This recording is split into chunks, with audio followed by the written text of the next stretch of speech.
ఎవరు అసలు ఏం చదువుతుంది సొసైటీలో? ఉం? 19 ఏళ్ళ అమ్మాయి, 6 రోజులు, 23 మంది, మార్చి మార్చి. అరే 23 మంది అని పక్కన పెట్టేయండి. ఆ అమ్మాయిని బయట తీసుకెళ్ళి ఫస్ట్ పాడు చేసింది ఆ అమ్మాయికి తెలిసినోడే డ్రగ్స్ ఇప్పించాడు, తెలిసినోడే వెళ్ళి పాడు చేయడం మొదలుపెట్టాడు. వాడి ద్వారా వాళ్ళ ఫ్రెండ్స్ ద్వారా వాళ్ళ ఫ్రెండ్స్. అమ్మాయిలు మీరు బయటికి వెళ్ళేటప్పుడు మీ ప్రొటెక్షన్ మీరు చూసుకోండి.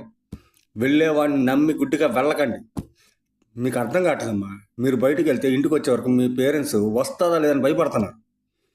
ఈసారి నుంచి బయటికి వెళ్ళేటప్పుడు కొంచెం ఆలోచించండి. మీకు తెలియట్లేదమ్మా, మీకేమైనా అయితే మీ పేరెంట్స్ తట్టుకోలేరు. మీ ముందు మిమ్మల్ని తిడతారమ్మా బయటికి వెళ్తున్నారని చెప్పి. కానీ మీరు తిరిగి రాకపోయినప్పుడు వాళ్ళ టెన్షన్ ఎలా ఉంటుంది తెలుసా? అదే మీరు తిరిగి రారు అని తెలిసాక వాళ్ళు చచ్చిపోతారు. ఆలోచించండి అమ్మా. బయటికి వెళ్ళొద్దు అని చెప్పట్లే, జాగ్రత్తగా వెళ్ళండి అని చెప్తున్నాను.